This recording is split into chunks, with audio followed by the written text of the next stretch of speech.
Hi ನಮಸ್ತೆ ಎಲ್ಲರಿಗೂ Kannada study hub YouTube ಚಾನಲ್ಗೆ ಸ್ವಾಗತ. ಸೊ ಇವತ್ತಿನ ಸೆಷನ್ನಲ್ಲಿ ನಾವೇನು ನೋಡೋಣ ಅಂತ ಹೇಳಿದ್ರೆ, ಇಂದು ನಡೆದಿರತಕ್ಕಂಥ ಮೀನ್ಸ್ 17 ಜೂನ್ ಸೆಕೆಂಡ್ ಶಿಫ್ಟಲ್ಲಿ ನಡೆದಿರತಕ್ಕಂಥ RRB NTPC ಪರೀಕ್ಷೆಯ ವಿಶ್ಲೇಷಣೆಯನ್ನು ಈ ಒಂದು ಸೆಷನ್ನಲ್ಲಿ ನಾವು ಮಾಡೋಣ. ಸರಿನಾ? ಸೊ ಬನ್ನಿ ವಿಡಿಯೋನ ಸ್ಟಾರ್ಟ್ ಮಾಡೋಣ. ವಿಡಿಯೋ ಸ್ಟಾರ್ಟ್ ಮಾಡೋಕ್ಕಿಂತ ಮುಂಚೆ ವಿಡಿಯೋ ಕೊನೆವರೆಗೂ ನೋಡಿ ಅಂತ ಹೇಳ್ತಾ, ಹಾಗೆ ವಿಡಿಯೋ ಕೊನೆವರೆಗೂ ನೋಡಿದ ನಂತರ ವಿಡಿಯೋ ಇಷ್ಟ ಆದರೆ ಲೈಕ್ ಮಾಡಿ, ಸಬ್ಸ್ಕ್ರೈಬ್ ಮಾಡಿ. ಇಫ್ ನಿಮಗೆ ವಿಡಿಯೋ ಇಷ್ಟ ಆಗಲಿಲ್ಲ ಅಂದರೆ ಆಬ್ವಿಯಸ್ಲಿ ಡಿಸ್ಲೈಕ್ ಮಾಡಿ ಅಂತ ಹೇಳ್ತಾ, ಹಾಗೆ ಒಂದು ಮಾಹಿತಿ ಹಂಚ್ಕೊಳ್ಳೋದಾದರೆ, ಒಂದು ಮಾತು ಹಂಚ್ಕೊಳ್ಳೋದಾದರೆ ನಿಮ್ಮ ಜೊತೆ ಏನು ಅಂದರೆ, ಇವತ್ತು SSCGD ರಿಸಲ್ಟ್ ಬಂದಿದೆ. SSCGD ರಿಸಲ್ಟ್ ಬಂದಿದೆ. ಯಾರ್ಯಾರ್ದು ಸೆಲೆಕ್ಷನ್ ಆಗಿಲ್ಲ ಅಲ್ವಾ? ಸೊ 25 ಲಕ್ಷ ಜನ ಎಕ್ಸಾಮ್ ಬರೆದಿದ್ದಾರೆ ರೀ. 25 ಲಕ್ಷ ಜನದಲ್ಲಿ ಎಷ್ಟು ಜನದಾಗುತ್ತೆ? 50,000 ಜನದ ಮಾತ್ರ ಆಗುತ್ತೆ. 50,000 ಜನ ಬಿಟ್ಟು ಉಳಿದವ್ರು ಅಷ್ಟೆಲ್ಲ ಜನ ಕೂಡ ಇದ್ದಾರೆ. ಸರಿನಾ? ಸೊ ಅದರಲ್ಲಿ ಏನಿಲ್ಲ, ಇವಾಗ ಅಷ್ಟೆಲ್ಲ ಜನರ ಜೊತೆ ನಾನಿದ್ದೀನಿ. ಆ 20 ಲಕ್ಷ 25 ಲಕ್ಷ ಜನರಲ್ಲಿ ಮೀನ್ಸ್ 24 ಲಕ್ಷ ಜನದಲ್ಲಿ ನಾನು ಒಬ್ಬನು ಇದ್ದೀನಿ. ಬೇಡ, ಮುಂದೆ ಈ 50,000 ಜನದಲ್ಲಿ ನಾನೊಬ್ಬ ಆಗ್ತೀನಿ ಅನ್ನೋದಿರಲಿ. ಸರಿನಾ? ಏನಿಲ್ಲ, ಕೂಲಾಗಿರಿ, ಬಿ ಕೂಲ್ ಅಷ್ಟೇ. ಬಿ ಕೂಲ್ ಆಗಿರಿ. ನೆಕ್ಸ್ಟ್, ಈ ವರ್ಷ ಆಗಿಲ್ವಾ? ಮೀನ್ಸ್ ಲಾಸ್ಟ್ ಇಯರ್ 2024 ಎಕ್ಸಾಮ್ ಬರೆದಿದ್ರಿ, ಇವಾಗ ರಿಸಲ್ಟ್ ಬಂದಿದೆ, ಆಗಿಲ್ಲ. ಓಕೆ, ಇವಾಗ ಡಿಸೆಂಬರಲ್ಲಿ ಎಕ್ಸಾಮ್ ಬರೀರಿ. ನೆಕ್ಸ್ಟ್ ಈ ಜುಲೈ ಅಥವಾ ಜೂನ್ 2026 ನಿಮ್ಮದು ಲಿಸ್ಟಲ್ಲಿ ಇರುತ್ತೆ. ಸರಿನಾ? ಬಿ ಕೂಲ್ ಆಗಿರಿ. ಜಸ್ಟ್ ಏನು ಅಂತಂದರೆ, ಇನ್ನೊಮ್ಮೆ ರೀಸ್ಟಾರ್ಟ್ ಮಾಡ್ಕೊಳ್ಳಿ. ಜಸ್ಟ್ ರೀಸ್ಟಾರ್ಟ್ ಅಷ್ಟೇ ಹೇಳೋದು ನಿಮಗೆ ಅಷ್ಟೇ. ಓಕೆ, ಜಸ್ಟ್ ಬಿ ಕೂಲ್ ಆಗಿರಿ. ಮತ್ತೊಬ್ರದ್ದು ಆಗಿದೆ, ನನ್ನ ಫ್ರೆಂಡ್ದಾಗಿದೆ, ನಂದಾಗಿಲ್ಲ ಅಂತ ಅಸೂಹೆ ಬೇಡ. ನನ್ನ ಫ್ರೆಂಡ್ದಾಗಿದೆ, ನಂದಾಗಿಲ್ಲ ಅಂತ ಮತ್ತೆ ಬೇಜಾರು ಕೂಡ ಬೇಡ. ಏನಿಲ್ಲ, ಅವನದಾಗಿದೆ, ಅವನದು ಇವತ್ತು ಟೈಮ್ ಇದೆ, ಅವಳದು ಇವತ್ತು ಟೈಮ್ ಇದೆ, ನಂದು ನಾಳೆ ಬರುತ್ತೆ ಅಷ್ಟೇ. ಸರಿನಾ? ಹಿಂದಿಯಲ್ಲಿ ಒಂದು ಮಾತಿದೆ ಅಲ್ವಾ, ಹರ್ ಕುತ್ತೇಕೋ ಏಕ್ ದಿನ ಆಯೇಗ ಅಂತ. ಸರಿನಾ? ಪ್ರತಿಯೊಂದು ನಾಯಿಗೂ ಒಂದಿನ ಟೈಮ್ ಬರುತ್ತೆ ಅಂತ. ಸೊ ಪ್ರತಿಯೊಂದು ನಾಯಿಗೆ ಒಂದು ದಿನ ಟೈಮ್ ಬರುತ್ತೆ ಅಂದರೆ ಮನುಷ್ಯರಿದ್ದೀವಿ ನಾವು, ನಮಗೂ ಒಂದಿನ ಟೈಮ್ ಬಂದೇ ಬರಬೇಕಲ್ವಾ? ಸೊ ಬರುತ್ತೆ. ಈ ವರ್ಷ ಇಲ್ಲ ಅಂತಂದರೆ ನೆಕ್ಸ್ಟ್ ವರ್ಷ ಬಂದೇ ಬರುತ್ತೆ. ವರಿ ಮಾಡ್ಕೋಬೇಡಿ. ಇನ್ನು ನಿಮಗೆ ಸಾಕಷ್ಟು ಜನಕ್ಕೆ 2 ಅಟೆಂಪ್ಟ್ ಇರುತ್ತೆ, ಒಬ್ಬೊಬ್ಬರಿಗೆ 3 ಅಟೆಂಪ್ಟ್ ಇರುತ್ತೆ. ಸರಿನಾ? ಸೊ ಏನಿಲ್ಲ, ಆ ಅಟೆಂಪ್ಟಲ್ಲಿ ನಿಮಗೆ ಕ್ಲಿಯರ್ ಆಗುತ್ತೆ. ಕೂಲಾಗಿರಿ. ಜಸ್ಟ್ ಏನು ಅಂದರೆ, ಈ GKನ ನೀವು ಸ್ವಲ್ಪ ಲಾಸ್ಟಲ್ಲಿ ನೋಡ್ಕೊಳ್ಳಿ. ಹೇಗೆ ಅಂತಂದರೆ, ಇವಾಗ ಡೈಲಿ ಅಂತಂದ್ರೆ 1 ಅವರ್ ಅಥವಾ 2 ಅವರ್ ಮಾತ್ರ GK ಕೊಡಿ. ಮಿನಿಮಮ್ ನಿಮಗೆ ಮ್ಯಾಕ್ಸಿಮಮ್ ಟೈಮ್ ಏನಿದೆ ಅಲ್ವಾ, ನಿಮ್ಮ ಮೀನ್ ಟೈಮು ಎಲ್ಲವೂ ಕೂಡ ಈ ಮ್ಯಾಥ್ಸ್ಗೆ ಮತ್ತು ಈ ರೀಸನಿಂಗ್ಗೆ ಕೊಡಿ ನೀವು. ಸರಿನಾ? ಈ ಮ್ಯಾಥ್ಸ್ ಮತ್ತು ರೀಸನಿಂಗ್ ಕೊಡಿ. ಅದು ನಿಮಗೆ ಕೈ ಹಿಡಿತದೆ, ಮ್ಯಾಥ್ಸ್ ಮತ್ತು ರೀಸನಿಂಗ್. ಆ್ಯಂಡ್ ದೆನ್ ಸ್ವಲ್ಪ ನೋಡ್ತಾ ಇಫ್ ಏನಾದರೂ ನೀವು ಇಂಗ್ಲೀಷ್ ಕೊಡೋರಾಗಿದ್ದರೆ, ನೀವು ಇಂಗ್ಲೀಷ್ ಎಕ್ಸಾಮ್ ಕೊಡೋರಾಗಿದ್ದರೆ ಇಂಗ್ಲೀಷ್ ಸ್ವಲ್ಪ ಟಚ್ ಇಟ್ಕೊಂಡು ಬನ್ನಿ. ಹಾಗೆ ಇಫ್ ಏನಾದರೂ ನೀವು ನಾನು ಇಂಗ್ಲೀಷ್ ಕೊಡಲ್ಲ, ನಾನು ಹಿಂದಿ ಕೊಡ್ತೀನಿ ಅಂತ ಇದ್ದರೆ, ಹಿಂದಿ ನಿಮ್ದು ಏನಾದರೂ ಸ್ವಲ್ಪ ಗ್ರಿಪ್ ಚೆನ್ನಾಗಿತ್ತಂದರೆ ಹಿಂದಿ ಕೊಡಿ. ಓಕೆ, ಹಿಂದಿ ಕೊಟ್ಟರೆ ನಿಮಗೆ ಹಿಂದಿನಲ್ಲಿ ಇನ್ನೂ ಈಸಿಯಾಗಿ ಮಾರ್ಕ್ಸ್ ಬರುತ್ತೆ. ನಾನು ಹೇಳೋದು, ನನ್ನ ಪ್ರಿಫರೆನ್ಸ್ ಏನು ಅಂದರೆ, ನೀವು ಹಿಂದಿನೇ ಕೊಡಿ ಅಂತ ನಾನು ಪ್ರಿಫರೆನ್ಸ್ ಹೇಳೋದು ನಿಮಗೆ. ಹಿಂದಿ ಕೊಡಿ, ನಿಮಗೆ ಅಲ್ಲಿ ಕೂಡ ನಿಮಗೆ ಮಾರ್ಕ್ಸ್ ಬರುತ್ತೆ. ಸರಿನಾ? ಜಸ್ಟ್ ಏನಿಲ್ಲ, ನಿಮಗೇನಾದರೂ ಹಳೆ ಕ್ವಶನ್ ಪೇಪರ್ ಏನಾದರೂ ಬೇಕು, ಏನಾದರೂ ನಿಮಗೆ ಡೌಟ್ ಇದ್ದರೆ ಮಾಡಿದರೆ ನನಗೆ ಟೆಕ್ಸ್ಟ್ ಮಾಡಿ. ಓಕೆ, ಆ್ಯಸ್ ಅ ಬ್ರದರ್ ಅಂತ ಟೆಕ್ಸ್ಟ್ ಮಾಡಿ, ಏನಾದರೂ ಆ್ಯಸ್ ಅ ಫ್ರೆಂಡ್ ಅಂತಾದರೂ ಟೆಕ್ಸ್ಟ್ ಮಾಡಿ. ಓಕೆ, ಸೊ ನಾನು ನಿಮಗೆ ನನ್ನ ಕೈಯಲ್ಲಿ ಏನಾಗುತ್ತೆ ಅಲ್ವಾ ಅಷ್ಟು ನಿಮಗೆ ಹೆಲ್ಪ್ ಮಾಡ್ತೀನಿ. ಸರಿಯಾ? ಸೊ ಹಾಗೆ ಸೆಲೆಕ್ಷನ್ ಆಗಿರೋ ಹುಡುಗರಿಗೆ ನಿಮಗೆ ಕಂಗ್ರ್ಯಾಚುಲೇಷನ್ಸ್ ಅಂತ ಹೇಳ್ತಾ, ಹಾಗೆ ನಿಮಗೆ ಇನ್ನೊಂದು ನೆಕ್ಸ್ಟ್ ಸ್ಟೆಪ್ ಇದೆ ಅಲ್ವಾ, ಫಿಸಿಕಲ್ಗೆ. ಸೊ ಅದಕ್ಕೆ ಆಲ್ ದ ಬೆಸ್ಟ್ ಅಂತ ಕೂಡ ಹೇಳ್ತಾ, ಚೆನ್ನಾಗಿ ಮಾಡ್ಕೊಳ್ಳಿ ನಿಮ್ಮ ಒಂದು ಫಿಸಿಕಲ್ ಅಂತ ಹೇಳ್ತಾ. ಸೊ ಬನ್ನಿ, ಮೊದಲ ಪ್ರಶ್ನೆ ಏನಿದೆ ಅಂತ ನೋಡೋಣ. ಏನಿದೆ ಮೊದಲ ಪ್ರಶ್ನೆ ಅಂತ ನೋಡೋದಾದರೆ, ಪ್ರೈಮ್ ಮೆರಿಡಿಯನ್ಗೆ ಹತ್ತಿರವಿರುವ ಭಾರತೀಯ ನಗರ ಯಾವುದು ಅಂತ ಕೇಳಿದ್ದಾನೆ. ಈ ಪ್ರೈಮ್ ಮೆರಿಡಿಯನ್ ಮೊದಲು ಎಲ್ಲಿರೋದು ಅಂತ ನನಗೆ ಅದು ಗೊತ್ತಿರಬೇಕಲ್ಲ. ಎಲ್ಲಿದೆ ಅಂದರೆ, ಈ ಲಂಡನಲ್ಲಿ ಕಂಡುಬರುತ್ತೆ. ಸರಿನಾ? ಲಂಡನ್ ಮೇಲ್ಗಡೆ ಈ 5 ಹೋಗುತ್ತೆ. ಯಾವುದು? ಈ ಪ್ರೈಮ್ ಮೆರಿಡಿಯನ್ ಅನ್ನೋದು. ಸರಿನಾ? ಸೊ 0 ರೇಖಾಂಶ ಅಂತ ನಾವು ಕರಿತೀವಿ, ಅದನ್ನು 0 ರೇಖಾಂಶ ಅಂತ ಕರಿತೀವಿ. ಆ 0 ರೇಖಾಂಶ ಹೀಗೆ ಆದೋದ್ರೆ ನಮ್ಮ ಭಾರತದ ಒಂದು ನಗರಗಳನ್ನು ನಾವು ತಗೊಳ್ಳೋಣಲ್ಲ. ಚಿತ್ರ ಬರಬೇಕು ನನಗೆ ಕಣ್ಮುಂದೆ. ನಿಮಗೆ ಏನಾದರೂ ಮ್ಯಾಪ್ ಬರಲಿಲ್ಲ ಅಂದರೆ ಭಾಳ ಕಷ್ಟ ಆಗುತ್ತೆ. ಇದು ಮ್ಯಾಪ್ ಇದೆ. ಇಲ್ಲಿ ದೆಹಲಿಯಲ್ಲಿ ಕಂಡುಬರುತ್ತೆ, ಇಲ್ಲಿ ದೆಹಲಿ ಕಂಡುಬರುತ್ತೆ. ಆ್ಯಂಡ್ ದೆನ್ ಈ ಕನ್ಯಾಕುಮಾರಿಯಲ್ಲಿ ಕಂಡುಬರುತ್ತೆ, ಇಲ್ಲಿ ಕಂಡುಬರುತ್ತೆ, ಇಲ್ಲಿ. ಆ್ಯಂಡ್ ದೆನ್ ಈ ಅಹಮದಾಬಾದ್ ಎಲ್ಲಿ ಕಂಡುಬರುತ್ತೆ, ಇಲ್ಲಿ ಕಂಡುಬರುತ್ತೆ. ಈ ಕನ್ಯಾಕುಮಾರಿ ಯಾವ್ದು ಹೇಳಿದೆ, ಇದು ಅಗರ್ತಲಾ. ಈ ಅಗರ್ತಲಾ ಇಲ್ಲಿ ಕಂಡುಬರುತ್ತೆ, ಕ್ಷಮಿಸಿ, ಇಲ್ಲಿ ಕಂಡುಬರುತ್ತೆ. ಮೀನ್ಸ್ ಈ ತ್ರಿಪುರಾದಲ್ಲಿ ಕಂಡುಬರುತ್ತೆ. ಇವಾಗ ಈ 0 ಲೈನ್ಗೆ ಯಾವುದು ನಿಯರ್ ಇದೆ? ಈ ಅಹಮದಾಬಾದ್ ಇದೆ. ಆಪ್ಷನಲ್ಲಿ ಅಹಮದಾಬಾದ್ ಇದೆ ಅಂತ ನಾನು ಅಹಮದಾಬಾದ್ ಹಾಕ್ತಾ ಇದ್ದೀನಿ. ಇಫ್ ಏನಾದರೂ ಅಹಮದಾಬಾದ್ ಕೊಡದೇ ಇದ್ದರೆ ಇಲ್ಲಿ ಬೇರೆ ಯಾವುದಾಗಿತ್ತು, ಇಲ್ಲಿ ಮುಂಬೈ ಆಗಬಹುದಾಗಿತ್ತು. ಇಫ್ ಮುಂಬೈ ಕೊಟ್ಟಿರಲಿಲ್ಲ ಅಂದರೆ ಇಲ್ಲಿ ಏನಾದರೂ ಬೆಂಗಳೂರು ಕೊಟ್ಟಿದ್ದ, ಹಾಗೆ ದೆಹಲಿ ಕೊಟ್ಟಿದ್ದ ಅಂದರೆ ಯಾವ್ದು ಹಾಕ್ತೀರಾ ಹೇಳಿ? ನನ್ನ ಕ್ವಶನು ಇವಾಗ ಪ್ರೈಮ್ ಮೆರಿಡಿಯನ್ಗೆ ಹತ್ತಿರವಿರುವ ಭಾರತೀಯ ನಗರ ಅಂತ ಕೊಟ್ಟು ಆಪ್ಷನ್ ಏನು ಕೊಟ್ಟಿದ್ದ ಅಂದರೆ, ಈ ಒಂದು ದೆಹಲಿ ಕೊಟ್ಟಿದ್ದ, ಅಗರ್ತಲಾ ಕೊಟ್ಟಿದ್ದ, ಅಹಮದಾಬಾದ್ ಕೊಟ್ಟಿರಲಿಲ್ಲ, ಕನ್ಯಾಕುಮಾರಿ ಕೊಟ್ಟಿದ್ದ, ಹಾಗೆ ಇನ್ನೊಂದು ಬೆಂಗಳೂರು ಅಂತ ಕೊಟ್ಟಿದ್ದ. ಸೊ ಯಾವ್ದು ಆಪ್ಷನ್ನ ಹಾಕ್ತಿದ್ರಿ? ಇದನ್ನು ನೀವು ಕಮೆಂಟ್ ಮಾಡಿ. ಸರಿನಾ? ಸೊ ಇದು ನಿಮಗೆ ಕ್ವಶನ್ ಅರ್ಥ ಆಗಿದೆ ಅಂತ ನಾನು ಭಾವಿಸ್ತೀನಿ. ಸೊ ಇದಕ್ಕೆ ನೀವು ಒಂದು ಕಮೆಂಟ್ ಮಾಡಿ. ಆ್ಯಂಡ್ ದೆನ್ ನೆಕ್ಸ್ಟ್ ಪ್ರಶ್ನೆ ಏನಿದೆ ಅಂದರೆ, ಪ್ರೋಟೀನ್ ಸಂಶ್ಲೇಷಣೆಗೆ ಯಾವ ಕಿಣ್ವ ಅತ್ಯಂತ ಹೆಚ್ಚು ಮುಖ್ಯವಾಗಿದೆ ಅಂತ ಕೇಳಿದ್ದಾನೆ. ಈ ಪ್ರೋಟೀನ್ ಸಂಶ್ಲೇಷಣೆಯಲ್ಲಿ ಈ ಪೆಪ್ಟೈಡ್ ಎನ್ನುವ ಒಂದು ಟ್ರಾನ್ಸ್ಫರೇಸ್ ಕಿಣ್ವ ಏನಿದೆ ಅಲ್ವಾ, ಅತ್ಯಂತ ಪ್ರಮುಖವಾಗಿ ಇದು ಕಾರ್ಯನಿರ್ವಹಿಸ್ತದೆ. ಈ ಕಿಣ್ವ ರೈಬೋಸೋಮ್ನ ಭಾಗವಾಗಿದೆ ಮತ್ತು ಅಮೈನೋ ಆಮ್ಲಗಳ ನಡುವೆ ಪೆಪ್ಟೈಡ್ ಬಂಧಗಳನ್ನು ರೂಪಿಸಲು ಸಹಾಯ ಮಾಡುತ್ತದೆ. ಯಾವುದು? ಈ ಪೆಪ್ಟೈಡೈಲ್ ಟ್ರಾನ್ಸ್ಫರೇಸ್ ಕಿಣ್ವ ಅನ್ನೋದು. ಕಿಣ್ವ ಅಂತಂದರೆ ಎನ್ಸೈಮ್ ಅಂತ ನಾವು ಕರಿತೀವಿ. ಇದರಿಂದಾಗಿ ಪಾಲಿಪೆಪ್ಟೈಡ್ ಸರಪಳಿ ಬೆಳೆಯುತ್ತದೆ. ಸರಿನಾ? ಇಲ್ಲಿ ನಿಮ್ಗೆ ಗೊತ್ತಿರಲಿ, ಈ ಒಂದು ವರ್ಡ್ನ ನೀವು ನೆನ್ಪಿಟ್ಕೊಳ್ಳಿ. ನಿಮ್ಗೆ ನೆನಪು ಉಳಿತದ, ಮೆಮರೈಸ್ ಮಾಡ್ತೀರಾ. ಮೆಮರೈಸ್ ಮೀನ್ಸ್ ರಟ್ಟ ಹೊಡೆದಂಗೆ. ಸರಿನಾ? ನಾನು ಇವಾಗ ಹಿಂದಿಯಲ್ಲಿ ಹೇಳೋದಾದ್ರೆ ರಟ್ಟ ಹೊಡೆಯೋದು ಅಂತ ಹೇಳ್ತೀವಿ. ಸರಿನಾ? ರಟ್ಟ ಹೊಡೆಯೋದು, ಬೈಪಾಟ್ ಹಾಕೋದು, ಇದೆಲ್ಲವೂ ಕೂಡ ಇಂಗ್ಲೀಷಲ್ಲಿ ಸ್ವಲ್ಪ ಸ್ಮೂತಾಗಿ ಹೇಳಬೇಕು ಅಂದರೆ ಮೆಮರೈಸ್ ಮಾಡೋದು ಅಂತ ಹೇಳ್ತೀವಿ. ಇಲ್ಲಾಂದರೆ ನಮಗೆ ಅರ್ಥ ಆಗ್ತಿತ್ತು ಅಂದರೆ, ನೀವು ಫುಲ್ ಸ್ವಲ್ಪ ಬಯಾಲಜಿ ಓದ್ತಿದ್ರೆ ಅಂದರೆ ಇದು ನಿಮಗೆ ಏನಿಲ್ಲ, ಥಿಯರಿ ರೂಪದಲ್ಲಿ ಉಳಿತದೆ. ಅಷ್ಟೇ ಸಿಂಪಲಾಗಿ ನೆನ್ಪಿಟ್ಕೊಳ್ಳಿ. ಆ್ಯಂಡ್ ದೆನ್ ನೆಕ್ಸ್ಟ್ ಪ್ರಶ್ನೆ ಏನಿದೆ ಅಂದರೆ, ಇಂದಿರಾ ಪಾಯಿಂಟ್ ಯಾವ ದ್ವೀಪದಲ್ಲಿ ಕಂಡುಬರುತ್ತೆ ಅಂತ ಕೇಳಿದ್ದಾನೆ. ಇವಾಗ ನಮ್ಮ ಭಾರತದ ಒಂದು 4 ತುದಿಗಳು ನಮ್ಗೆ ಗೊತ್ತಿರಬೇಕು. ಇವಾಗ ಪೂರ್ವದ ತುದಿ ಯಾವುದಿದೆ, ಪಶ್ಚಿಮದ ತುದಿ ಯಾವುದು. ಪೂರ್ವದ ತುದಿ ಯಾವುದಿದೆ, ಈ ಅರುಣಾಚಲ ಪ್ರದೇಶದ ಕಿವಿತು ಕಂಡು ಬರುತ್ತೆ. ಹಾಗೆ ಪಶ್ಚಿಮದ ತುದಿ ಯಾವ್ದು ಕಂಡು ಬರುತ್ತೆ ಅಂದರೆ ನಿಮಗೆ ಸರ್ ಕ್ರೀಕ್ ಕಂಡು ಬರುತ್ತೆ. ಹಾಗೆ ಈ ಉತ್ತರದ ತುದಿ ಯಾವ್ದು ಕಂಡು ಬರುತ್ತೆ, ನಿಮಗೆ ಲಡಾಖ್ ಕಂಡು ಬರುತ್ತೆ. ಸರಿನಾ? ಈ ಲಡಾಖ್ ಕಂಡು ಬರುತ್ತೆ. ಹಾಗೆ ದಕ್ಷಿಣದ ಈ ತುದಿ ಯಾವುದು ಕಂಡು ಬರುತ್ತೆ, ದಕ್ಷಿಣದಲ್ಲಿ ಅಂದರೆ ನೀವು 2 ಪಾಯಿಂಟ್ ಅಬ್ಸರ್ವ್ ಮಾಡಬೇಕಾಗುತ್ತೆ. ಒಂದು ದಕ್ಷಿಣದ ತುದಿ ಅಂತ ಕೇಳಿದ್ರೆ ಈ ಇಂದಿರಾ ಪಾಯಿಂಟ್ ಆಗುತ್ತೆ. ಎಲ್ಲಿ? ಈ ನಿಕೋಬಾರ್ ದ್ವೀಪಗಳಲ್ಲಿ ಕಂಡುಬರುತ್ತೆ. ಯಾವುದು? ಇಂದಿರಾ ಪಾಯಿಂಟ್ ಅನ್ನೋದು. ಸೊ ಇದಕ್ಕೆ ಆನ್ಸರ್ ಸಿಕ್ತು ನಿಮಗೆ. ಬಟ್ ಹಾಗೆ ಈ ಪ್ರಮುಖವಾಗಿರ್ತಕ್ಕಂತಹ ಭೂಭಾಗದ ಮುಖ್ಯ ತುದಿ ಯಾವುದು ಅಂತ ನಿಮಗೆ ಏನಾದರೂ ಕೇಳಿದ್ರೆ ಕನ್ಯಾಕುಮಾರಿ ಆಗುತ್ತೆ. ಭೂಭಾಗದ ಅತ್ಯಂತ ದಕ್ಷಿಣ ಭಾಗ ಅಂತ ಕೇಳಿದ್ರೆ ನಿಮಗೆ ಕನ್ಯಾಕುಮಾರಿ. ಬಟ್ ತುದಿ ಅಂತಾನೆ ಕೇಳಿದ ಅಂದರೆ ನಿಮಗೆ ಅವಾಗ ನಿಕೋಬಾರ್ ಹಾಕಬೇಕಾಗಿತ್ತು. ಮೀನ್ಸ್ ಇದು ಇಂದಿರಾ ಪಾಯಿಂಟ್ ಅಂತ ಹಾಕಬೇಕಾಗುತ್ತೆ.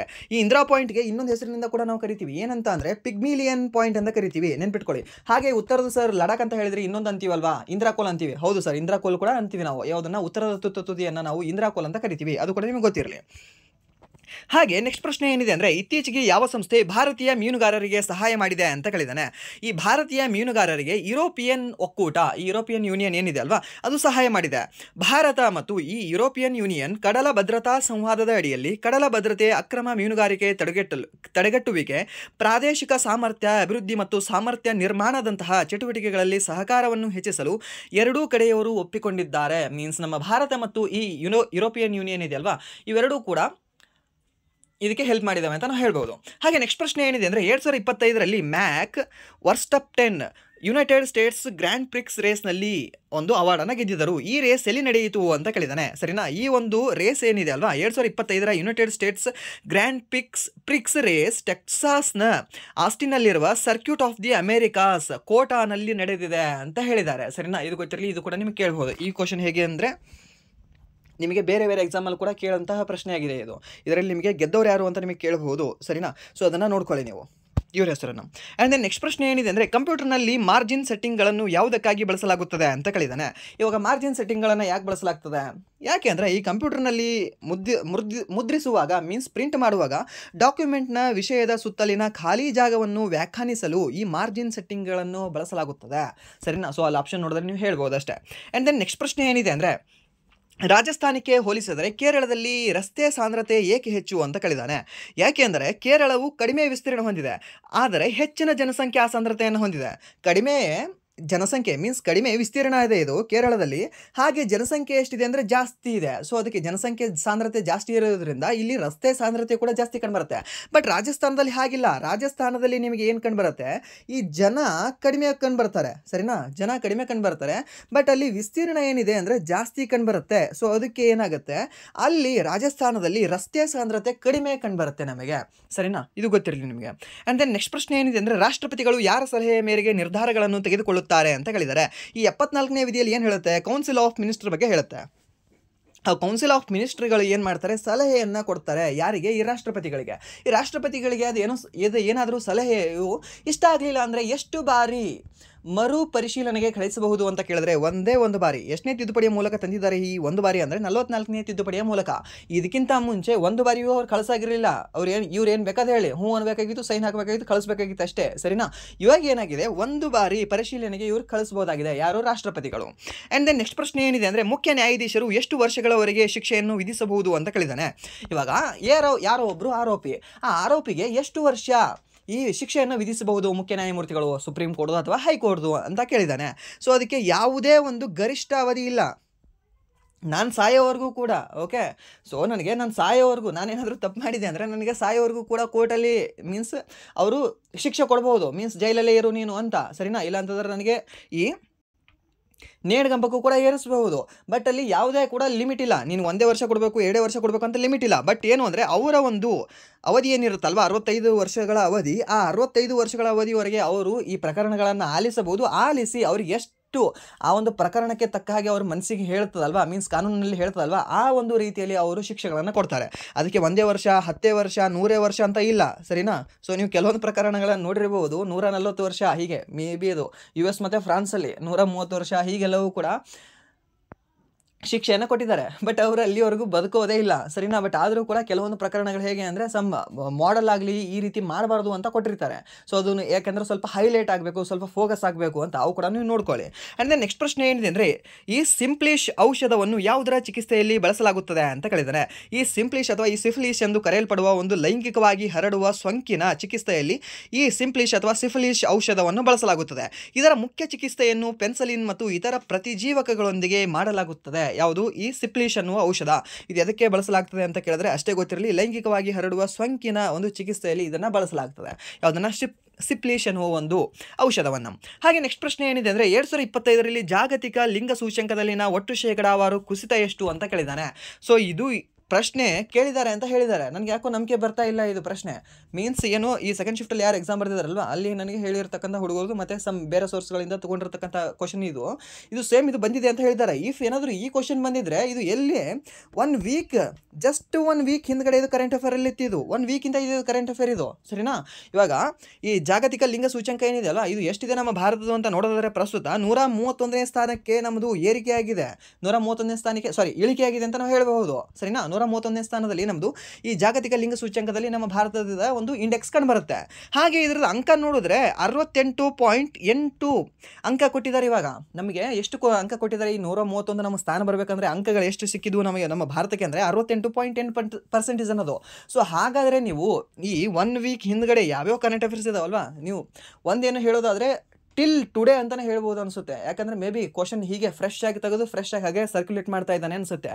ಲೈಕ್ ಇವಾಗ ಬೇರೆ ಬೇರೆ ಎಕ್ಸಾಮ್ ಥರ ಅಡ್ವಾನ್ಸ್ 1 ತಿಂಗಳ ಹಿಂದ್ಗಡೆ, ಅಡ್ವಾನ್ಸ್ 2 ತಿಂಗಳ ಹಿಂದ್ಗಡೆ ಪ್ರಿಪೇರ್ ಮಾಡಿದಂತಹ ಕ್ವಶನ್ ಪೇಪರ್ಗಳು ಯಾವುವೂ ಅಲ್ಲ, ಸರಿನಾ. ಯಾಕಂದರೆ ಮೇದಲ್ಲಿರ್ತಕ್ಕಂತಹ ಕರೆಂಟ್ ಅಫೇರ್ಸ್ ಕೇಳಿದ್ದಾನೆ, ಈ ಮಾರ್ಚಲ್ಲಿ ಕೇಳಿದ್ದಾನೆ, ಇವನ್ ಹೇಳಬೇಕು ಅಂದರೆ ಈ ಜೂನ್ನಲ್ಲಿದೆ ಕೇಳಿದ್ದಾನೆ ಇದು ಕ್ವಶನ್ ಇದು, ಸರಿನಾ. ಸೊ ಅದಕ್ಕೆ ಏನು ಮಾಡ್ಕೊಳ್ಳಿ, ಇಲ್ಲಿವರೆಗೂ ಕರೆಂಟ್ ಅಫೇರ್ಸ್ ಫುಲ್ ಅಪ್ಡೇಟ್ ಆಗಿರಿ. ಸ್ಪೆಷಲ್ ಏನು ಅಂದರೆ ಈ ಲಾಸ್ಟ್ 1-3-4 ಮಂತ್ಸ್ ಇದೆ ಅಲ್ವಾ, ಇದನ್ನು ಸ್ಪೆಷಲಿ ನೋಡ್ಕೊಳ್ಳಿ ನೀವು ಹೋಗೋರು ಎಕ್ಸಾಮ್ ಬರೆಯೋರು. ಆ್ಯಂಡ್ ದೆನ್ ನೆಕ್ಸ್ಟ್ ಪ್ರಶ್ನೆ ಏನಿದೆ ಅಂದರೆ, MS ವರ್ಡ್ನಲ್ಲಿ ಬುಲೆಟ್ ತೆರೆಯುವುದು ಹೇಗೆ ಅಂತ ಕೇಳಿದಾನೆ. ಇವಾಗ ಬುಲೆಟನ್ನು ಹಾಕ್ತೇವಲ್ವ ನಾವು, ಆ ಬುಲೆಟನ್ನು ನಾವು ಹೇಗೆ ಹಾಕಬೇಕು, ಹೇಗೆ ಅದು ಓಪನ್ ಮಾಡಿ ನಾವು ಅಪ್ಲೈ ಮಾಡಬೇಕು ಅಂತ ಕೇಳಿದಾನೆ. ಫಸ್ಟ್ ಏನು ಮಾಡಬೇಕು ಅಂದರೆ ಹೋಮ್ ಟ್ಯಾಬ್ಗೆ ಹೋಗಬೇಕು, ಅದಾದ ನಂತರ ಪ್ಯಾರಾಗ್ರಾಫ್ ಅನ್ನೋ ಒಂದು ಏನು ಇಂಡೆಂಟ್ ಇರುತ್ತಲ್ವ ಅದನ್ನು ಕ್ಲಿಕ್ ಮಾಡಬೇಕು. ಆ್ಯಂಡ್ ಅದಾದ ನಂತರ ಬುಲೆಟ್ಸ್ ಬಟನನ್ನು ಕ್ಲಿಕ್ ಮಾಡಬೇಕು. ಮೊದಲು ಇಷ್ಟು ಮಾಡಿದ್ರೆ ಏನಾಗುತ್ತೆ, ಬುಲೆಟ್ಸ್ ನಮಗೆ ಯಾವುದೋ ಒಂದು ಇಷ್ಟ ಶೈಲಿ ಇರುತ್ತಲ್ವ ಆ ಒಂದು ಶೈಲಿಯ ಒಂದು ಬುಲೆಟ್ಸನ್ನು ನಾವು ಹಾಕ್ಕೊಳ್ಬಹುದು. ಆ್ಯಂಡ್ ನೆಕ್ಸ್ಟ್ ಪ್ರಶ್ನೆ ಏನಿದೆ ಅಂದರೆ, ಭಾರತದ ಯಾವ ರಾಜ್ಯವು ಹಸಿರು ಕ್ರಾಂತಿಯಿಂದ ಕಡಿಮೆ ಪರಿಣಾಮ ಬೀರಿತು ಅಂತ ಕೇಳಿದಾನೆ. ಈ ಒಡಿಶಾ ರಾಜ್ಯವು ಈ ಕಡಿಮೆ ಪರಿಣಾಮ ಹೊಂದುತ್ತದೆ ಯಾವುದರಿಂದ, ಈ ಹಸಿರು ಕ್ರಾಂತಿಯಿಂದ. ಈ ಹಸಿರು ಕ್ರಾಂತಿ ಯಾವ ಒಂದು ದಶಕದಲ್ಲಿ ಆಗ್ತದೆ, 1960ರ ದಶಕದಲ್ಲಿ ಆಗ್ತದೆ. ಎಕ್ಸಾಕ್ಟ್ ಇಯರ್ ಹೇಳೋದಾದರೆ 1967ರಿಂದ 66ರಿಂದ 69 ಅಂತ ಹೇಳ್ಬೋದು, ಸರಿನಾ. 66ರಿಂದ 69. ಆ್ಯಂಡ್ ದೆನ್ ನೆಕ್ಸ್ಟ್ ಇದಕ್ಕೆ 2-2 ಫಾರ್ಮುಲಾ ಅಂತ ನಿಮ್ಗೆ ಹೇಳಿದೆ, ಸರಿನಾ. ಯಾವುದು ಹಸಿರು ಕ್ರಾಂತಿಯ ಫಾರ್ಮುಲಾ, 2 ರಾಜ್ಯಗಳು 2 ಬೆಳೆಗಳು ಹಾಗೆ 2 ವ್ಯಕ್ತಿಗಳು ಅಂತ. 2 ರಾಜ್ಯಗಳು ಪಂಜಾಬ್ ಮತ್ತು ಹರಿಯಾಣ, 2 ಬೆಳೆಗಳು ಯಾವುದು ಅಂದರೆ ಭತ್ತ ಮತ್ತು ಗೋಧಿ, ಹಾಗೆ 2 ವ್ಯಕ್ತಿಗಳು ಯಾರು ಅಂದರೆ ಒಂದು MS ಸ್ವಾಮಿನಾಥನ್ ಮತ್ತು ಈ ಸುಬ್ರಹ್ಮಣ್ಯನ್ ಅನ್ನೋರು ಇದಕ್ಕೆ ಕೊಡುಗೆಯನ್ನು ನೀಡಿದ್ದಾರೆ. ಇದು ನೆನ್ಪಿಟ್ಕೊಳ್ಳಿ ಕೇಳಬಹುದು ನಿಮಗೆ. ಹಾಗೆ ಹಸಿರು ಕ್ರಾಂತಿಯ ಪಿತಾಮಹ ಯಾರು, ನಾರ್ಮನ್ ಬೋರ್ಲಾಗ್ ಅವರು, ಸರಿನಾ. ಭಾರತ ಹಸಿರು ಕ್ರಾಂತಿಯ ಪಿತಾಮಹ ಯಾರು, MS ಸ್ವಾಮಿನಾಥನ್ ಅವರು. ಹಾಗೆ ಭಾರತದ ರಾಜಕೀಯ ಹಸಿರು ಕ್ರಾಂತಿಯ ಪಿತಾಮಹ ಯಾರು, ಸುಬ್ರಹ್ಮಣ್ಯನ್ ಅವರು, ಸರಿನಾ. ಇದನ್ನು ಸಾಕಷ್ಟು ನಿಮಗೆ ಯಾಕೆ ಪದೇ ಹೇಳ್ತಾ ಇದ್ದೀನಿ ಅಂದರೆ ಕೇಳಿ ನಿಮಗೆ ಬೋರ್ ಆಗಿಬಿಡಬೇಕು, ಎಕ್ಸಾಮಲ್ಲಿ ಬಂದರೆ ಎಷ್ಟು ಈಸಿ ಬಂದಿದೆ ಅಂತ ಅನಿಸ್ಬೇಕು, ಸರಿನಾ. ಸೊ ಆ ರೀತಿ ಕ್ವಶನ್ ನಿಮಗೆ ಸಾಕಷ್ಟು ಸರಿ ಕೇಳ್ತಾನೆ. ಆ್ಯಂಡ್ ದೆನ್ ನೆಕ್ಸ್ಟ್ ಪ್ರಶ್ನೆ ಏನಿದೆ ಅಂದರೆ, ಕೈಲಾಸ ದೇವಾಲಯವು ಯಾವ ಗುಹೆಯಲ್ಲಿದೆ ಅಂತ ಕೇಳಿದ್ದಾನೆ. ಈ ಕೈಲಾಸ ಮಂದಿರ, ಕೈಲಾಸ ಟೆಂಪಲ್ ಎಲ್ಲಿ ಕಂಡುಬರುತ್ತೆ ನಿಮಗೆ, ಎಲ್ಲೋರದಲ್ಲಿ ಕಂಡುಬರುತ್ತೆ ಅಲ್ವಾ. ಆ ಎಲ್ಲೋರದ ಗುಹೆ ನಂಬರ್ 16ರಲ್ಲಿ ಕಂಡುಬರುತ್ತೆ ಯಾವುದು, ಈ ಕೈಲಾಸ ದೇವಾಲಯ ಅನ್ನೋದು. ಹಾಗೆ ನೆಕ್ಸ್ಟ್ ಪ್ರಶ್ನೆ ಏನಿದೆ ಅಂದರೆ, ಯುದ್ಧಾಭ್ಯಾಸ ಟೈಗರ್ ಟ್ರಯಂಫ್ ಹೇಳಿಕೆ ಆಧಾರಿತ ಪ್ರಶ್ನೆಗಳು ಅಂತ ಕೇಳಿದ್ದಾನೆ. ಈ ಟೈಗರ್ ಟ್ರಯಂಫ್ ಇದೆ ಅಲ್ವಾ, ಈ ಟೈಗರ್ ಟ್ರಯಂಫ್ ಅನ್ನೋದು ಅದು ಯಾವ ದೇಶಗಳ ಮಧ್ಯೆ ನಡೆದಿದೆ, ನಮ್ಮ ಭಾರತ ಮತ್ತು US ನಡುವೆ ನಡೆದಿರತಕ್ಕಂತಹ ದ್ವಿಪಕ್ಷೀಯ ತ್ರಿಸೇವೆ ಜಂಟಿ ಮಾನವೀಯ ನೆರವು ವಿಪತ್ತು ಪರಿಹಾರ ವ್ಯಾಯಾಮವಾಗಿದೆ. ಯಾವುದು ಈ ಟೈಗರ್ ಟ್ರಯಂಫ್ ಅನ್ನೋದು. ಯಾವ್ಯಾವುದು ದೇಶಗಳು ಭಾಗವಹಿಸಿದ್ವು ಅಂತ ನೋಡೋದಾದ್ರೆ ನಮ್ಮ ಭಾರತ ಮತ್ತು US. ಯಾವ್ಯಾವ ಪಡೆಗಳು ಭಾಗವಹಿಸಿದ್ವು ಅಂತ ಕೇಳಿದ್ರೆ 3 ಪಡೆಗಳು, ನೌಕಾಪಡೆ, ವಾಯುಪಡೆ ಮತ್ತು ನಮ್ಮ ಭೂಪಡೆ, ಸರಿನಾ. ಈ ನಮ್ಮ ಆರ್ಮಿಯು ಕೂಡ ಭಾಗವಹಿಸಿದೆ. ಈ 3 ಕೂಡ ನಿಮ್ಗೆ ಗೊತ್ತಿರಲಿ. ಇದು ಎಲ್ಲಿ ನಡೀತು ಅಂತ ನೋಡೋದಾದ್ರೆ ಇದರ 4ನೇ ಆವೃತ್ತಿಯು ಏಪ್ರಿಲ್ 1ರಿಂದ 11ರವರೆಗೆ ವಿಶಾಖಪಟ್ಟಣಂ ಮತ್ತು ಕಾಕಿನಾಡಲ್ಲಿ ನಡೆದಿದೆ. ಮೀನ್ಸ್ 2 ಕೂಡ ಆಂಧ್ರ ಪ್ರದೇಶದಲ್ಲಿ ನಡೆದಿದ್ದಾವೆ. ಹಾಗೆ ನೆಕ್ಸ್ಟ್ ಪ್ರಶ್ನೆ ಏನಿದೆ ಅಂದರೆ, ಈ ಕೆಳಗಿನವರಲ್ಲಿ 1904ರಲ್ಲಿ ಅಭಿನವ ಭಾರತ ಎಂಬ ಕ್ರಾಂತಿಕಾರಿಗಳ ರಹಸ್ಯ ಸಂಘಟನೆಯನ್ನು ರಚಿಸಿದವರು ಯಾರು ಅಂತ ಕೇಳಿದ್ದಾರೆ.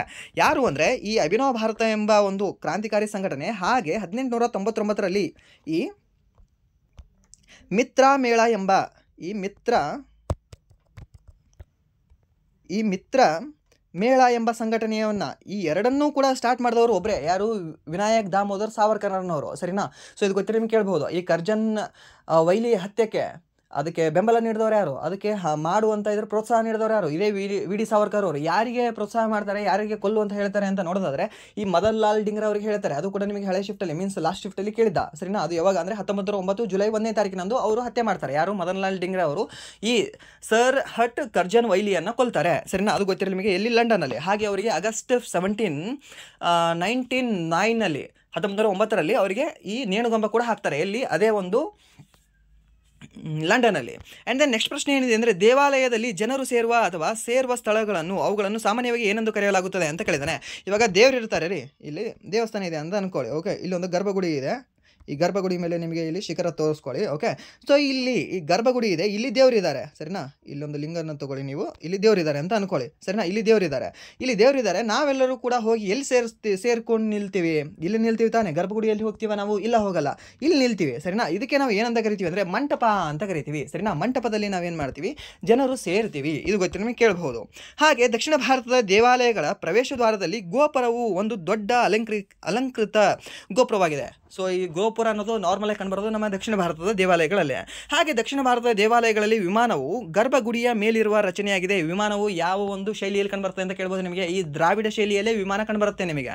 ಅದಾದ ನಂತರ ಇದು ದೇವಾಲಯದ ಮುಖ್ಯ ಭಾಗವನ್ನು ಅಂದರೆ ಗರ್ಭಗುಡಿಯನ್ನು ಆವರಿಸುವ ಪಿರಮಿಡ್ ಆಕಾರದ ಗೋಪುರವಾಗಿದೆ, ಸರಿನಾ? ಸೊ ಇಷ್ಟು ಗೊತ್ತಿರೋ ಕೇಳ್ಬೋದು ನಿಮಗೆ. ಹಾಗೆ ನೆಕ್ಸ್ಟ್ ಪ್ರಶ್ನೆ ಏನಿದೆ ಅಂದರೆ, ಈ ಕೆಳಗಿನವುಗಳಲ್ಲಿ ಯಾವ ನಗರಾಭಿವೃದ್ಧಿ ಇಲಾಖೆಯು ನಗರಗಳು ಮತ್ತು ಹಳ್ಳಿಗಳಿಗೆ ಸ್ಥಾನಮಾನ ನೀಡುವಲ್ಲಿ ನಿರ್ದಿಷ್ಟ ಜವಾಬ್ದಾರನಾಗಿದೆ ಅಂತ ಕೇಳಿದ್ದಾನೆ.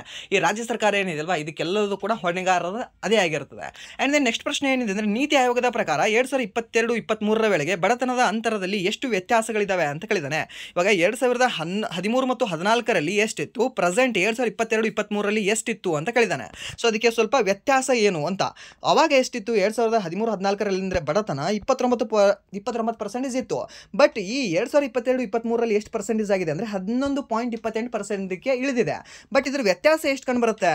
ಇದರ ವ್ಯತ್ಯಾಸ 17.89% ಏನಿದೆ ಅಲ್ವಾ, ಇದು ಕಂಡುಬರುತ್ತೆ. ಸೊ ಇದು ಆನ್ಸರ್ ಅದಕ್ಕಾಗಿತ್ತು. ಆ್ಯಂಡ್ ದೆನ್ ನೆಕ್ಸ್ಟ್ ಪ್ರಶ್ನೆ ಏನಿದೆ ಅಂದರೆ, ಈ ಮೀಡಿಯಾ ಆಕ್ಸೆಸ್ ಕಂಟ್ರೋಲ್ ವಿಳಾಸದ ಉಪಯೋಗವೇನು ಅಂತ ಕೇಳಿದ್ದಾನೆ. ಈ ನೆಟ್ವರ್ಕ್ನಲ್ಲಿ ಮ್ಯಾಕ್ ನೆಟ್ವರ್ಕ್ ಇಂಟರ್ಫೇಸ್ ಕಾರ್ಡ್ನ NICಗೆ ನಿಯೋಜಿಸಲಾದ ವಿಶಿಷ್ಟ ಗುರುತಿಸುವಿಕೆಯಾಗಿದೆ, ಸರಿನಾ?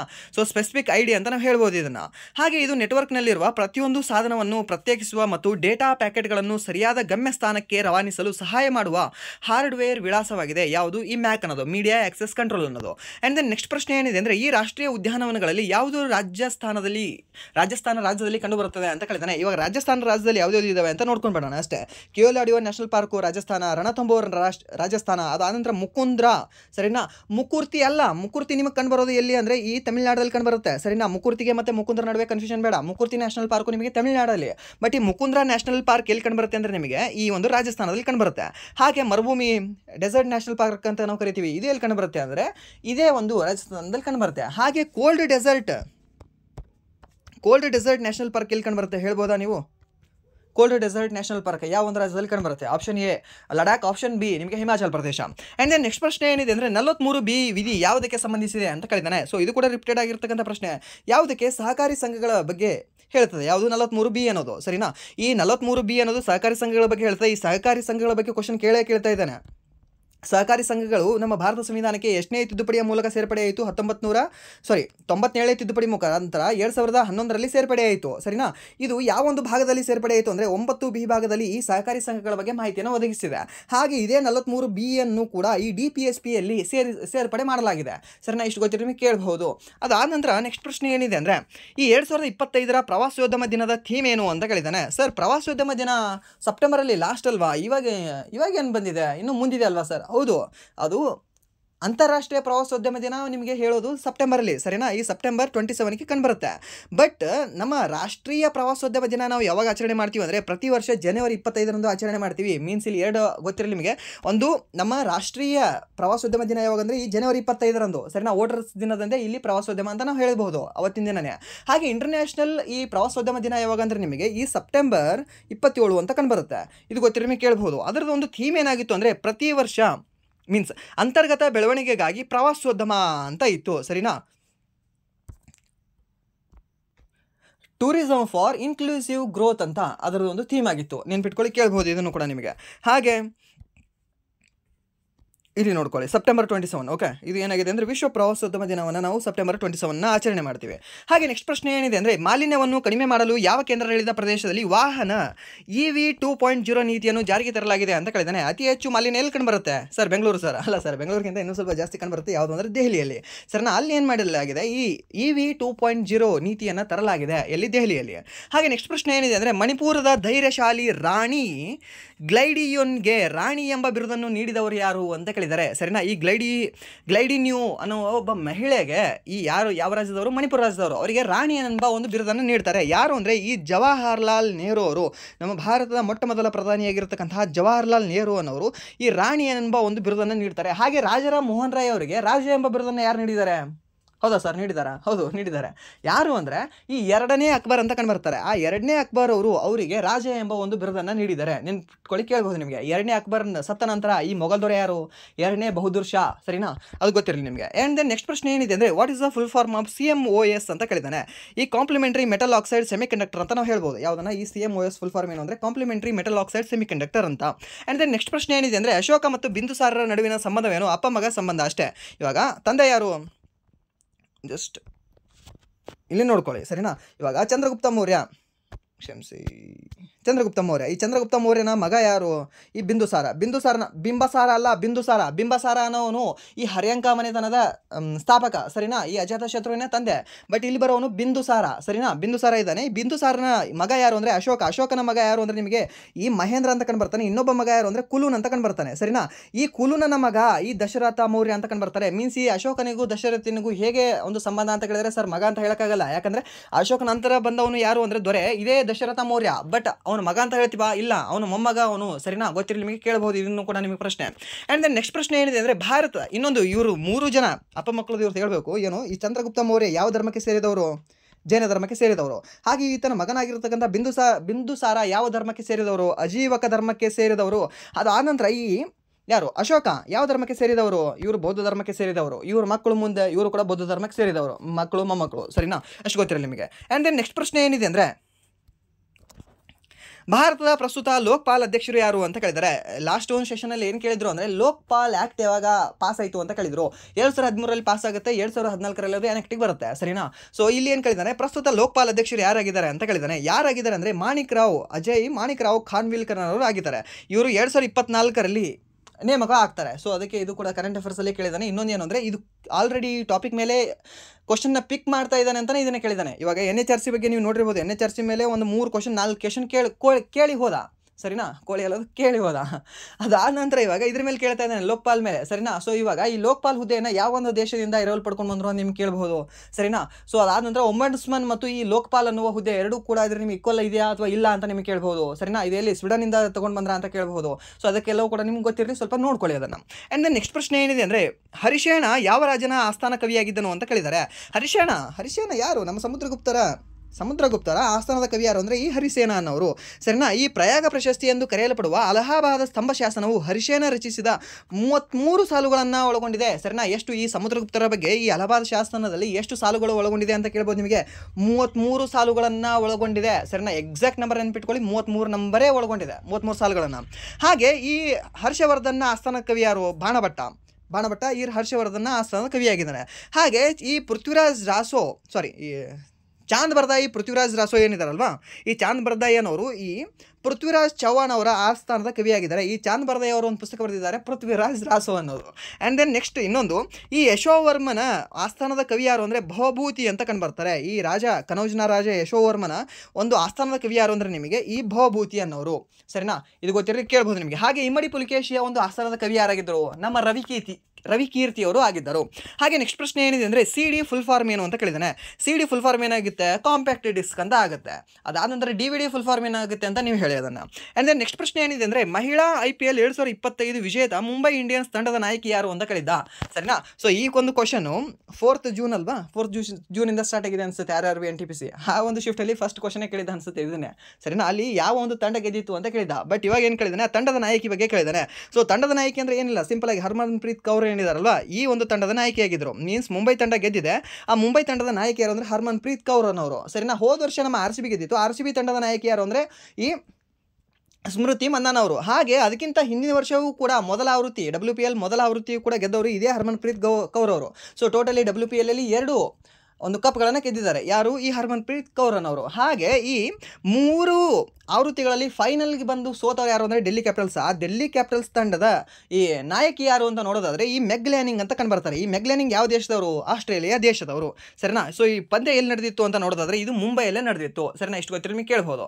ಸೊ ಇದಾಗಿತ್ತು ಇಲ್ಲಿವರೆಗೆ RRB NTPC 17 ಜೂನ್ ಸೆಕೆಂಡ್ ಶಿಫ್ಟಿನ ಎಕ್ಸಾಮ್ ಅನಾಲಿಸಿಸ್. ಸೊ ಇಲ್ಲಿವರೆಗೂ ನೋಡೋದಕ್ಕಾಗಿ ಫಸ್ಟ್ ಆಫ್ ಆಲ್ ಧನ್ಯವಾದಗಳು. ಹಾಗೆ ಇಲ್ಲಿವರೆಗೂ ವಿಡಿಯೋ ನೋಡಿ, ವಿಡಿಯೋ ಏನಾದರೂ ನಿಮಗೆ ಇಷ್ಟ ಆಗಿದ್ರೆ ಪ್ಲೀಸ್ ವಿಡಿಯೋನ ಲೈಕ್ ಮಾಡಿ, ಸಬ್ಸ್ಕ್ರೈಬ್ ಮಾಡಿ. ಇಫ್ ನಿಮಗೆ ವಿಡಿಯೋ ಇಷ್ಟ ಆಗಲಿಲ್ಲ ಅಂದರೆ ಆಬ್ವಿಯಸ್ಲಿ ಡಿಸ್ಲೈಕ್ ಮಾಡಿ ಅಂತ ಹೇಳ್ತಾ ವಿಡಿಯೋ ಇಲ್ಲಿಗೆ ಎಂಡ್ ಮಾಡ್ತಾ ಇದ್ದೀನಿ. Once again thank you so much.